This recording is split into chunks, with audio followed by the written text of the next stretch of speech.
chers téléspectateurs, très heureux de vous savoir très nombreux devant vos petits écrans et certains vont nous suivre sur Internet. À pareille heure, la journée ou le soir, nous sommes très heureux de vous savoir très nombreux car votre émission revient encore une fois avec notre invité d'habitude. Certains qui nous suivent déjà vont savoir qu'il s'agit de Papa Bénin. Il est déjà devenu un habitué de cette émission. Mais nous avons spécialement fait appel à lui aujourd'hui parce que nous allons parler d'un sujet qui est très important et qui fait beaucoup de buzz, comme on l'a dit, à ces jours sur la toile, donc sur Internet. Alors nous allons parler du dossier de Manuel Bamba. Pas spécialement de 4 conjurés, mais spécialement d'Emmanuel Bamba. Parce que depuis un certain temps, il y a des langues qui se disent que l'église kimbanguiste a à voir dans la condamnation à mort de M. Emmanuel Bamba et des autres qui ont été pendus. Donc nous avons dit Jérôme Anani, Évariste Kimba et Mahamba. Alors nous avons invité pour vous aujourd'hui, pour mettre tout au clair, car comme on le dit toujours, l'émission Le Relais trace l'histoire, l'émission Le Relais compte l'histoire, mais l'émission Le Relais aussi est là pour recadrer certaines choses par rapport à l'histoire, parce que nous ne voulons pas ce que l'histoire de cette grande et chère église soit salie. Et d'emblée, nous allons directement passer pour recevoir notre invité. Bonjour Papa Bénin. Bonjour. Donc vous n'êtes plus à présenter à ces jours, donc nous savons que vous étiez le directeur de cabinet de Papa Dianguenda. Et après, quand Papa Dianguenda nous a quittés physiquement, vous étiez le secrétaire général de l'église, pendant que Papa Fumambanza, disons Papa Dialongana, était le chef spirituel de l'église. Nous allons directement vous poser une question par rapport à Papa Emmanuel Bamba. Qui était-il au sein de l'église de Papa Simon Kimbangu? Papa Emmanuel Bamba a été pasteur dans l'église kimbanguiste pendant quelques années. Donc dès que l'église est venue à la légalité, parce que le kimbanguisme, comme vous le savez, a opéré dans la clandestinité de 1921 jusqu'à 1959. Donc à partir de 1959, à partir de la levée des persécutions, elle a commencé à s'organiser ouvertement. Et Emmanuel Bamba, comme un certain nombre d'autres personnes, ont été de l'entourage de Papa Dianguenda dans les premiers organes de l'église kimbanguiste lorsqu'elle est venue à la légalité. Merci Papa. Et nous allons savoir quel était son rôle auprès de Papa Dianguenda. C'est vrai qu'il était pasteur, mais a-t-il joué un rôle assez prépondérant parce qu'il y a des langues qui disent qu'il était aussi en prison avec Papa Simon Kimbangu. Et c'est ce qui fait que quand il est sorti de prison, avant Papa Simon Kimbangu, donc il avait un certain savoir, que ce soit spirituel et physique de Papa Simon Kimbangu, que ses fils n'avaient pas. Donc sa présence aux côtés de Papa Dianguenda pouvait avoir un rôle assez spécial. Pouvez-vous nous dire comment cela s'est-il passé? Non, dire qu'il avait prééminence par rapport aux autres, c'est tout à fait faux. Je ne tiens pas à minimiser son rôle. Mais il était un primus inter pares, c'est-à-dire l'un parmi les égaux qui ont travaillé auprès de Papa Dianguenda, comme je l'ai dit, à l'arrivée de l'église dans la légalité. Mais si vous voulez, peut-être qu'il faut remonter à beaucoup plus loin, quand on dit qu'il a été compagnon de prison de Papa Simon Kimbangu. Oui et non, je vais m'expliquer. Il s'agit de ceci. En 1921, Papa Simon Kimbangu, arrêté, il comparait devant la justice militaire coloniale, condamné à mort, gracié partiellement, puisque le roi avait commué la peine de mort en détention perpétuelle. Il a été envoyé à Elisabethville pour passer pour le reste de sa vie. Dans les années 47, Papa Dianguenda a quitté le bas-fleuve pour venir en mutation à Kinshasa, où il a travaillé à ce qu'on appelait en sigle la province, c'est-à-dire l'administration gouvernementale mais provinciale. Et jusqu'à 1950. Et quand il est arrivé à Kinshasa en 1947, il a rencontré un certain nombre de kimbanguistes qui opéraient avec lui dans la clandestinité. Et Bamba n'était pas encore de cette équipe-là. En 1950, Papa Dianguienda est muté à Lubumbashi, à Kananga, qui à l'époque était Lulabo, où il a travaillé pendant 2 ans dans le cabinet du gouverneur provincial Peigneux. Et en 1952, donc il est resté à Lulabo de 1950 en 1952. En 1952, on l'a remuté à Kinshasa, il est revenu à Kinshasa, mais cette fois-ci, après avoir travaillé brièvement à la province, donc à l'administration provinciale, l'équivalent du gouverneur Kimbuta aujourd'hui, il a été appelé à travailler dans le cabinet du gouverneur général, M. Léon Pétillon, qui était le dernier gouverneur général du Congo belge et du Rwanda, Urundi à l'époque, on appelait Urundi, jusqu'au moment où il a pris sa démission de l'administration coloniale, en 1959. Maintenant, à Bamba, quand Papa Simon Kimbangu est arrivé en prison, sa renommée était déjà faite. Parce que quoique les médias n'avaient pas l'ampleur de ce qu'ils sont aujourd'hui, il n'y avait pas la télévision, il n'y avait pas, et même la radio n'était pas suivie par tout le monde, etc., la radio du Congo belge, mais l'information avait tout de même circulé, parce que Kimbangu avait eu un impact dans la société, aussi bien auprès des coloniaux qu'auprès des colonisés. Donc la classe intellectuelle naissante était bel et bien au courant, dans laquelle participait Bamba, parce que Bamba c'était quelqu'un qui était instruit, était quand même au courant des actions, de l'action conscientisante de Simon Kimbangu.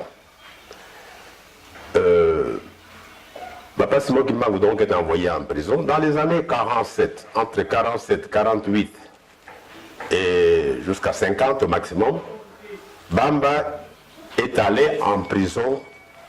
On l'a envoyé à Elisabethville, dans la même prison où se trouvait Papa Simon Kimbangu. Il a eu des contacts avec Papa Simon Kimbangu. C'est certain, puisque la prison n'est pas grande.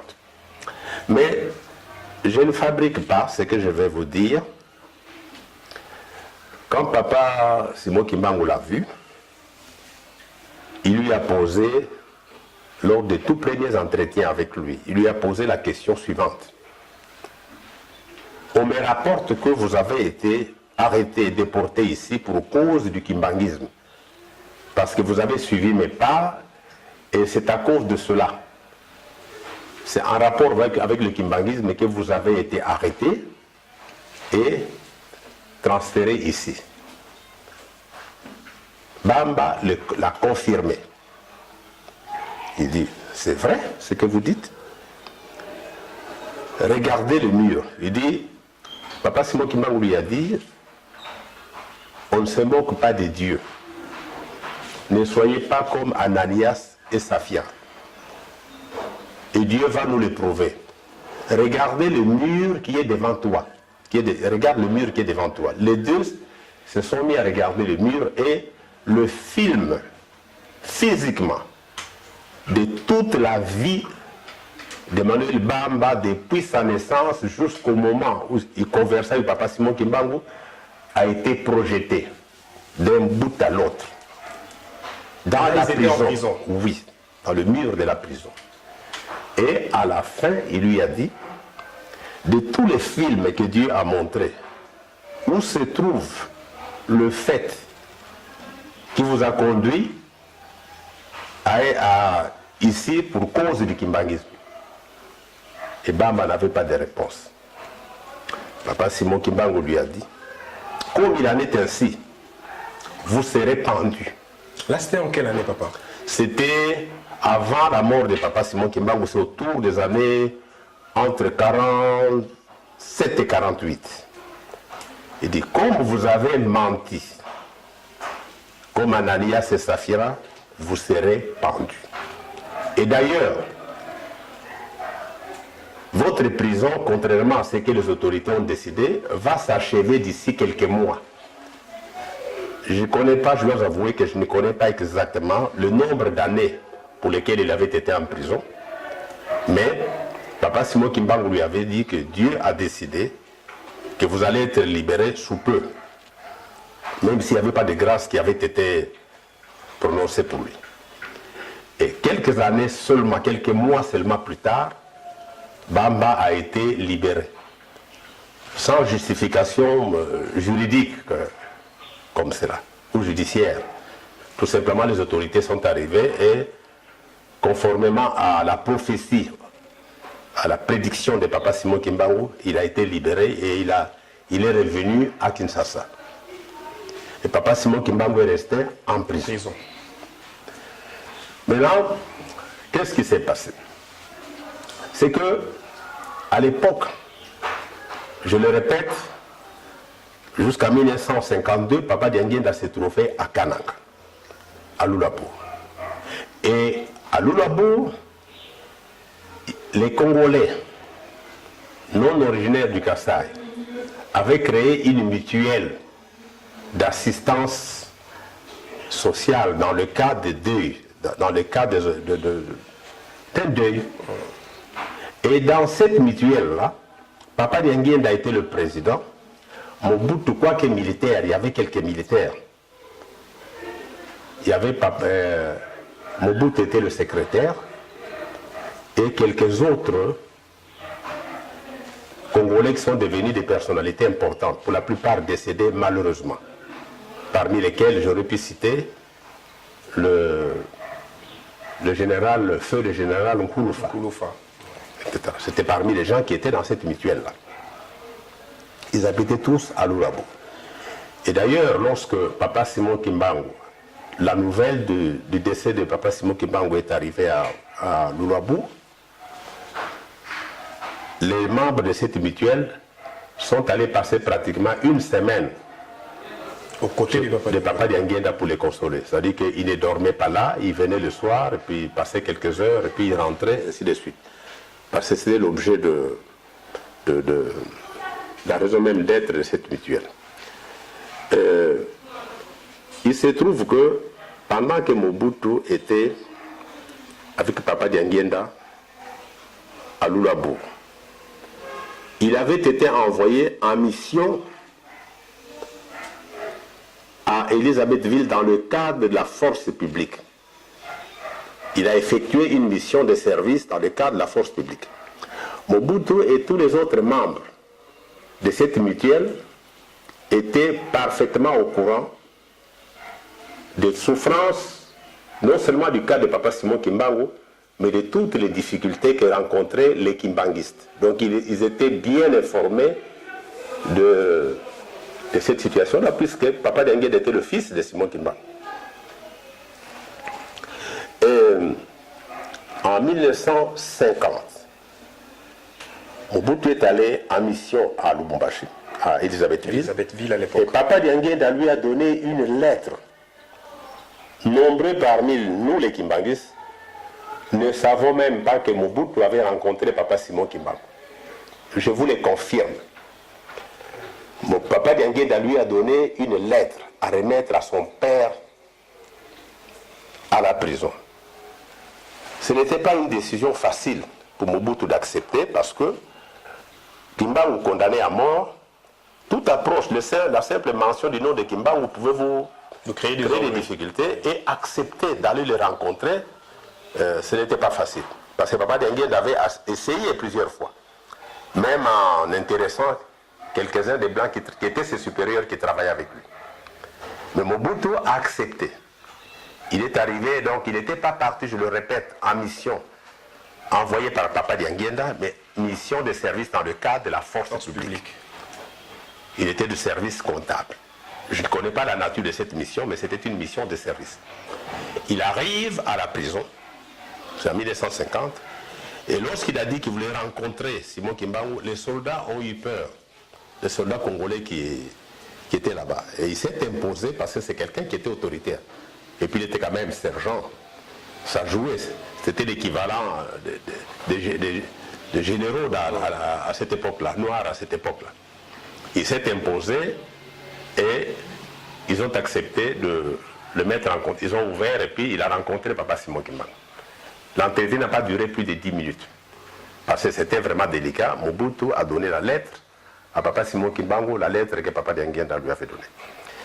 Le premier miracle que Mobutu avait vécu avec Papa Simon Kimbangu, dès qu'il est arrivé, Papa Simon Kimbangu l'appelait par son nom, alors que c'était la toute première fois qu'il l'a rencontré. Il était impressionné.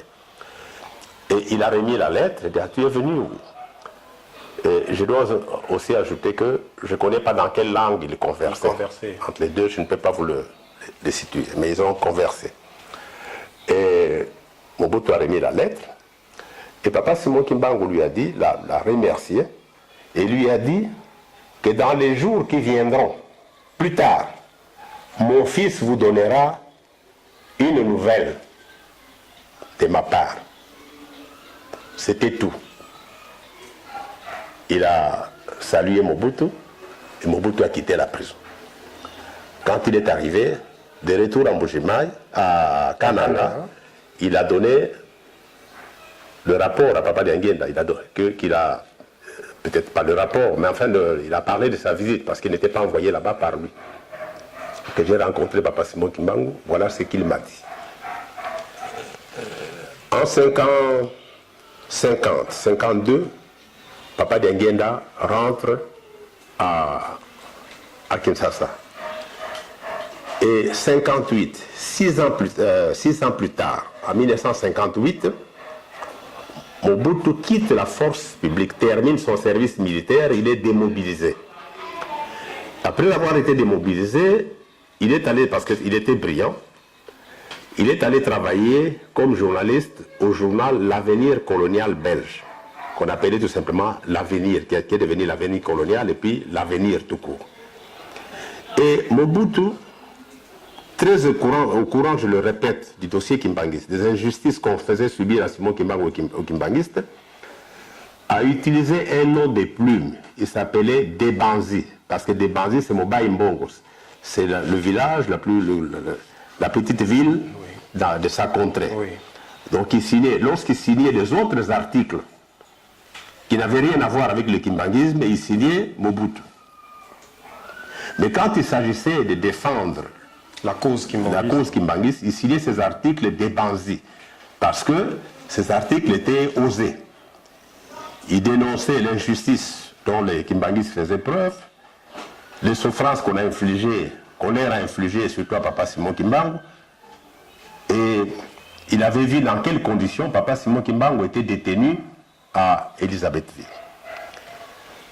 Nous arrivons en 1958 déjà, lorsqu'il a été démobilisé, le vent des indépendances commençait à souffler en Afrique. Il faut le rappeler que le Ghana venait d'accéder à l'indépendance en 1957 avec le docteur Kwame Nkrumah. Et qu'en 1958, Kwame Nkrumah avait organisé une conférence panafricaine à Accra, au cours de laquelle il avait parlé de l'expérience ghanéenne, de l'émergence des mouvements, d'un courant de libération à travers le continent. Et certains politiciens congolais y avaient participé, dont Lumumba. Maintenant, nous arrivons, quand Mobutu se mettait à écrire, après sa démobilisation, il a été inquiété par la sûreté coloniale belge. Quel est cet homme, ce Debanzi, qui défend la cause de Simon Kimbangu, un condamné à mort et qui soutient les kimbanguistes que nous considérons comme terroristes, etc. Ils ont fait des enquêtes. Mais quoi qu'il signait ces articles Debanzi, il a été quand même démasqué par la sûreté. C'est ce que je suis en train de dire exactement, c'est là où je suis. La sûreté a commencé à le chercher. Elle a fait des investissements et très tôt, elle a découvert que c'était Mobutu qui signait. Il a été inquiété, Mobutu s'est réfugié dans la maison de Papa Dianguienda à Ngiringiri. Il y a passé 3 jours. Papa Dianguienda lui a dit, ici, personne ne viendra vous débusquer, personne ne saura que vous êtes ici. Et c'est une étape très très importante pour la suite à donner dans l'affaire Bamba. Tout ce que je suis en train de dire, ce n'est pas de l'invention, c'est lié. C'est le background lointain de ce qui va arriver.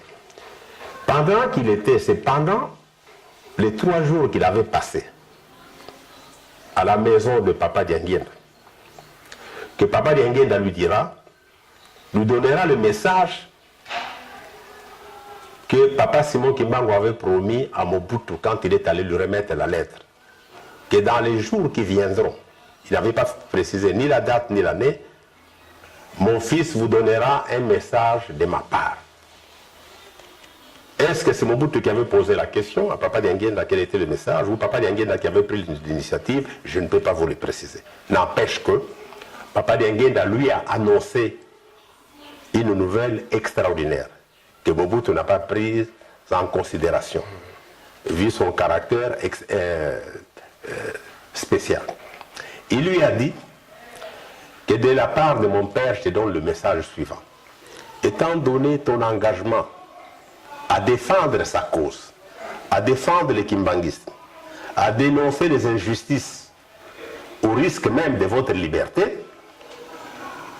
et le courage que vous aviez eu d'aller lui remettre la lettre pendant que tout le monde fouillait, tremblait à la seule annonce du nom de Simon Kimbangu, Papa Dianguienda m'a dit ceci: vous deviendrez le chef des armées dans ce pays, et plus tard vous dirigerez le pays. Mobutu, je dois l'avouer, parce que lui-même nous a raconté ces détails en 1988 à Guadeloupe, devant les membres de sa famille, dont certains de ses enfants. Il a dit, mais est-ce que vous pouviez prendre cette information au sérieux, tellement elle était extraordinaire? Pourquoi? J'avais des doutes sur cela. C'est parce que nous sommes en 1958 et nous ne savions pas que 2 ans seulement nous séparaient de l'indépendance. Comment dans une colonie, je connais la force publique, où les généraux, tous les officiers à partir du grade de sous-lieutenant sont des blancs, on va me dire que moi je serai le commandant des armées. De quelle manière? C'est impensable. Et après je vais diriger, donc je deviendrai le gouverneur général du Congo belge. Comme Mobutu ne pouvait pas comprendre, Papa Dianguienda, devant le doute, lui a imposé qu'il écrive cette information-là. Mobutu, je ne fabrique pas. Malheureusement pour moi, dans ce témoignage, la plupart de ceux qui peuvent me contester sont décédés. Mais je vous donne quelques noms. Lorsque Mobutu nous a confirmé ces détails-là, à Guadeloupe 1988, à l'occasion des obsèques, après les obsèques de son frère Guémani, il y avait à Guadeloupe, au moment où Mobutu racontait la scène, outre Papa Dianguienda et son épouse,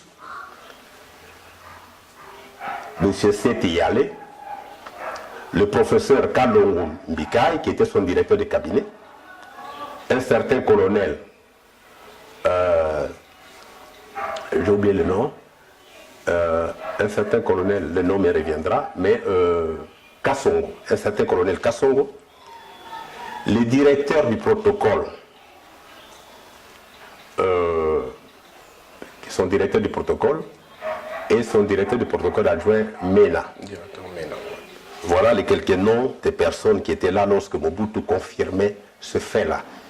Le fait d'avoir eu des doutes sur la prophétie qu'on lui révélait. Et je le répète, il nous a dit la même chose, qu'il faut comprendre dans le contexte historique dans lequel cela lui était dit, comment, étant colonisé, lui qui connaît, je le répète, que le plus haut gradé dans l'armée n'atteignait même pas parmi les Congolais le grade d'adjudant, qu'on puisse nous dire qu'il commandera, qu'adviendra-t-il des généraux belges qui commandaient l'armée? Qu'adviendra-t-il du poste de gouverneur général? Parce qu'il raisonnait en termes de colonisation. Il ne savait pas que Dieu avait prévu que 2 ans après, que le pays sera indépendant. Voilà pourquoi que cela me dépassait, que j'ai eu du mal à croire cela. Et Papa Dianguienda m'a forcé à le mettre par écrit. Maintenant, en 1958, il y a eu la conscience, le début des consciences politiques. De plus en plus, les intellectuels congolais commençaient à s'organiser pour, comme dans les autres pays colonisés, en vue de l'indépendance. Lumumba a remarqué Mobutu.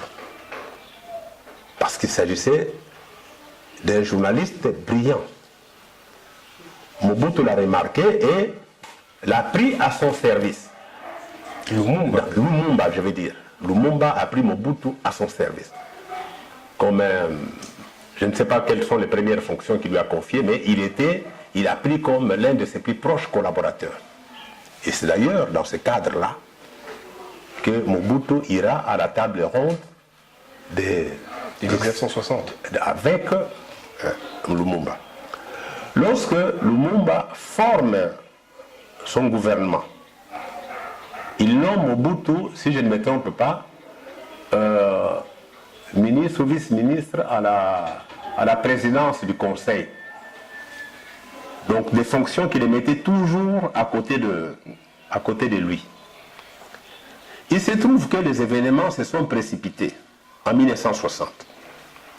Et ce sont des événements qu'on ne m'a pas racontés, mais que j'ai vécu, quoique j'étais jeune. Parce que je suis même allé à la cérémonie avec deux de mes frères, sur le boulevard du 30, ce qui est devenu aujourd'hui le boulevard du 30 juin, au défilé de l'indépendance. Et j'ai même assisté à l'incident lorsque un Congolais qui s'appelait Ambroise a arraché le sabre. Ça s'est passé sous mes yeux, j'ai été témoin de cet événement. Il a couru, la cérémonie s'est déroulée vers la place Braconnier, qu'on appelait Braconnier. On a rattrapé ce Congolais vers la poste actuelle, avec son épée qu'il exhibait, parce qu'à l'époque, aujourd'hui dans tous les pays du monde, lorsqu'on joue l'hymne national, l'équipe de la sécurité rapprochée du chef de l'État ignore l'hymne national. Les impératifs de la sécurité font qu'eux, ils bougent, mais à cette époque-là, ce n'était pas le cas. Lorsque les hymnes nationaux ont été commencé on exécuté l'hymne, tout le monde s'est mis au garde à vous, et c'est profitant de cela que Ambroise avait arraché l'épée du roi qui était dans son étui et fuir. On a laissé fuir depuis la place, courir depuis la place Braconnier, jusqu'au moment où, quand on a arrêté l'hymne, les soldats sont allés, il y a eu une sorte, pas de trouble, mais un mouvement où les soldats se sont lancés sur lui et ils l'ont neutralisé au niveau de la grande poste. La place Braconnier, c'est la gare centrale actuellement. Non, c'est vers l'ambassade de Belgique, aux environs. Okay. C'est là où se trouve la place Braconnier. Et j'ai assisté à cet événement dans la foule où nous étions, parce qu'on était impressionnés par le défilé militaire, etc. Maintenant, ça ce n'est qu'un à côté, parce que cet incident n'a rien à voir avec l'affaire Bamba qui nous intéresse aujourd'hui. Et aussitôt l'indépendance proclamée, il y a eu des troubles.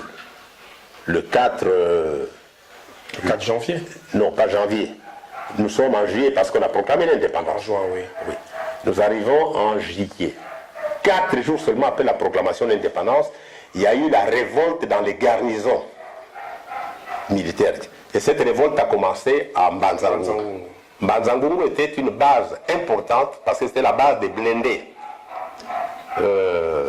L'armement lourd était basé à Mbanzanguru, qu'on appelait à l'époque Camp Hardy. Et la révolte était due à quoi? Les militaires ont eu des revendications. Comment expliquer que nous tous, nous sortons de la colonisation? Vous les civils, qui n'étaient rien, qui étaient déconsidérés comme nous par les autorités coloniales, du jour au lendemain, dès la proclamation de l'indépendance, vous avez changé de statut. Vous êtes devenu président de la République, premier ministre, ministre, gouverneur, etc. Et nous, qui avons souffert avec vous, l'armée, le général Janssens, qui commandait la force publique en chef, en tant que commandant en chef, continue à dire qu'avant l'indépendance égale après l'indépendance, notre statut ne change pas. Ce qui va changer, c'est qu'on va commencer à nous envoyer dans des écoles militaires, et quand nous aurons atteint les grades de la formation voulue, on nous nommera officiers. Donc vous, le changement est brutal du jour au lendemain, pendant que nous devons attendre des années nous descendons à Kinshasa pour renverser le gouvernement. Et la menace était sérieuse, parce qu'ils avaient déjà arrêté un bon nombre d'officiers. Ils se sont rebellés.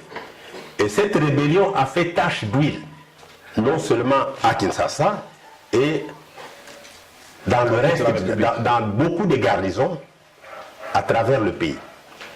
Lumumba a vu que c'était sérieux, parce que les militaires avaient lancé un ultimatum au gouvernement Lumumba, en disant que si, dans un délai de 24 heures ou 48 heures, rien n'est changé, ils descendraient à Kinshasa pour les renverser.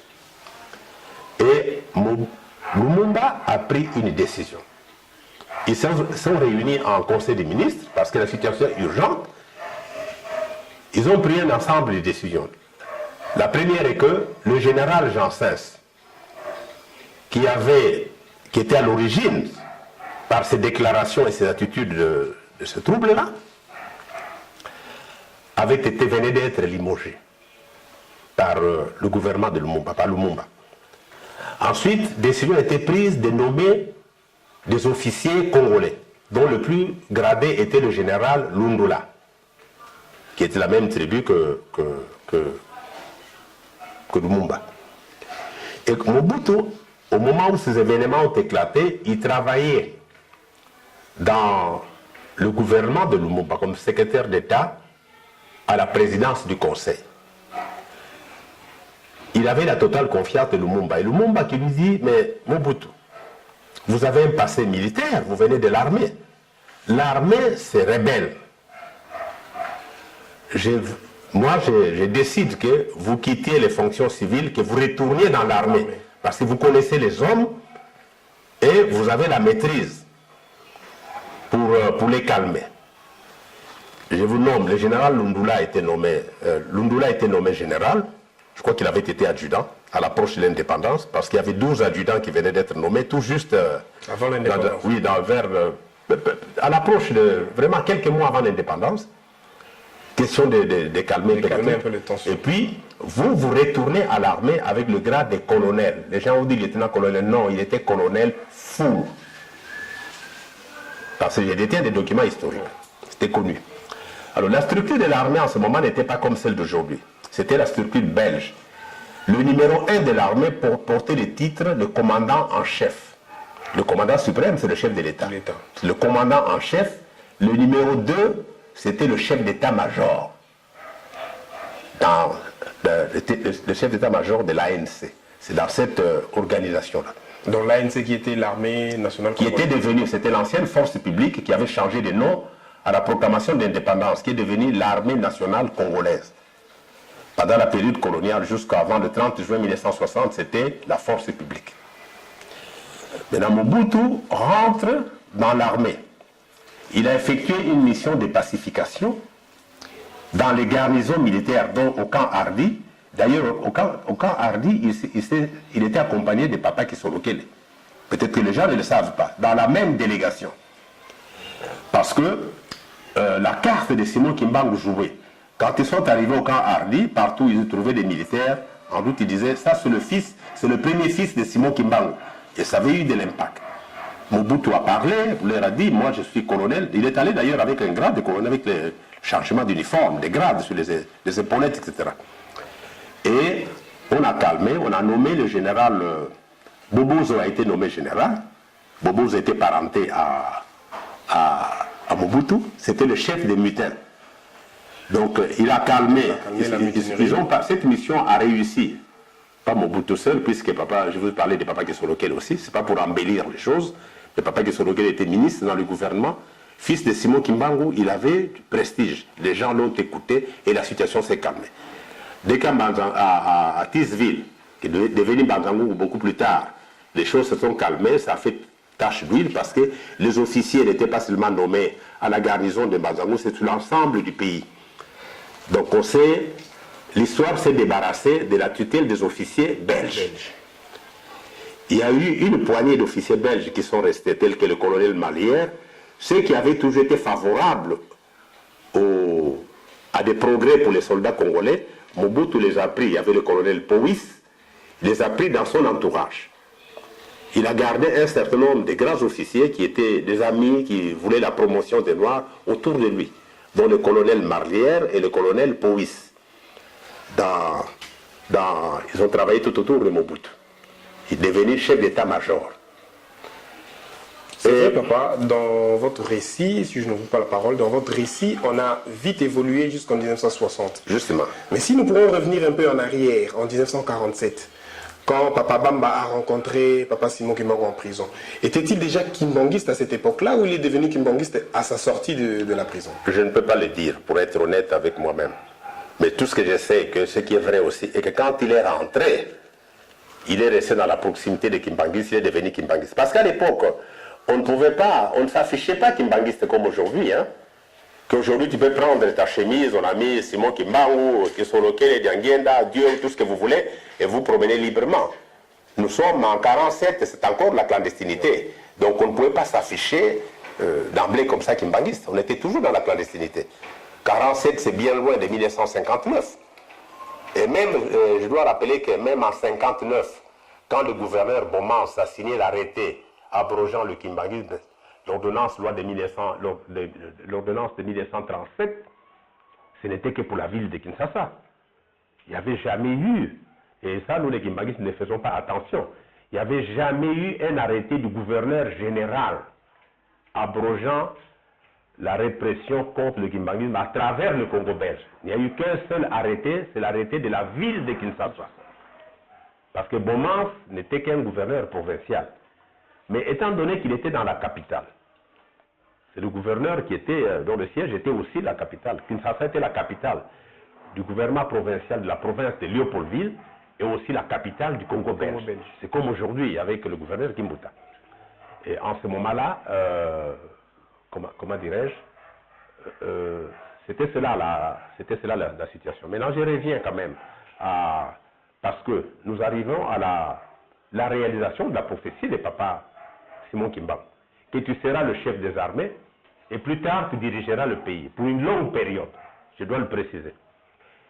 Mobutu retourne à l'armée, lui qui avait douté, comment se fera-t-il? C'est un peu comme la Sainte Vierge Marie, je ne connais pas d'homme, comment se ferait-il? Il dit, Dieu, maintenant, le développement des événements que Papa Simon Kimbangu connaissait en raison de sa puissance spirituelle, mais qui n'avait pas dit à Mobutu, il a dit seulement, vous serez le chef des armées, et plus tard, lui, il raisonnait toujours en termes coloniaux. Alors qu'avec Dieu, on voyait beaucoup plus loin que cela. Mobutu n'empêche qu'il revient à l'armée par le développement normal des événements. Et il ne réalisait pas en ce moment, même en ce moment-là, que la prophétie était en train de s'accomplir. Mais je me rappelle qu'un jour, j'étais en présence de Papa Dianguenda, Mobutu, passant en revue il parlait de cette histoire, cette partie, il a dit, mais je me rappelle qu'un jour, moi je me suis posé la question, mais comment, dans cette prophétie, je serai le chef des armées, mais je ne suis que le numéro 2. Parce qu'il y avait le commandant en chef, le général Lumbula, et lui était le chef d'état-major. C'était comme cela que l'armée l'ANC était organisée à sa naissance, l'armée nationale congolaise. Un jour, Papa Ndienda lui dit, mais vous êtes le numéro 2, n'est-ce pas? Oui. Lorsque le chef, votre chef c'est qui? N'est-ce pas le général Lumbula exactement? Mais lorsque le chef, quand on est numéro 2, et lorsque si le chef est empêché, qui prend les décisions? Il dit, ah, c'est le numéro 2. Il n'en a pas dit plus. La situation a continué à pourrir. Et Lumumba a arrêté. Gizenga fuit et s'installe à Kisangani, où il a proclamé la République populaire du Congo, pas celle de Brazzaville, hein, la République populaire du Congo, je dis bien populaire du Congo. Quand vous lisez les archives coloniales, c'est ce que vous trouverez, c'est le nom qu'il avait donné, et capitale Stanleyville. Donc en rébellion avec le gouvernement qui était à Kinshasa. J'ai passé sous silence, je reviendrai sur un détail en 1960. le général Lundula, se sentant menacé après l'arrestation de Lumumba, parce que Lumumba qu'il avait nommé a quitté, a fui Kinshasa et a rejoint Kizenga à Kisangani. Mobutu donc s'est retrouvé à la tête de l'armée parce que le chef venait de quitter. Vous voyez comment l'enchaînement des événements. Et tout cela, Mobutu ne réalisait pas encore Que c'était la prophétie qui s'accomplissait. Voilà que maintenant il se trouve à la tête de l'ANC comme le commandant en chef. Parce que le général Lundula qui était au-dessus de lui a rejoint Zizenga en rébellion à Kisangani. Oui, en rébellion à Kisangani. Et je dois préciser que ce gouvernement de Kisangani était reconnu par un certain nombre de pays. La plupart des pays communistes de l'époque l'ont reconnu, ils avaient ouvert des ambassades là-bas. Les pays communistes avaient ouvert, après l'assassinat de Lumumba, avaient ouvert des ambassades à Kisangani. Maintenant, qu'est-ce qui s'est passé? La situation continue à pourrir. En septembre 1960, Mobutu fait son premier coup d'État. Je ne sais pas si les Congolais savent que c'est 2 fois que Mobutu est revenu au pouvoir. L'armée ne pouvant pas supporter les désordres des politiciens, divisés par leurs querelles intestines, le pays était dans l'éclatement. Le Katanga avec Tchombe venait de faire la sécession. Le Sud Kasaï avec Kalonji avait proclamé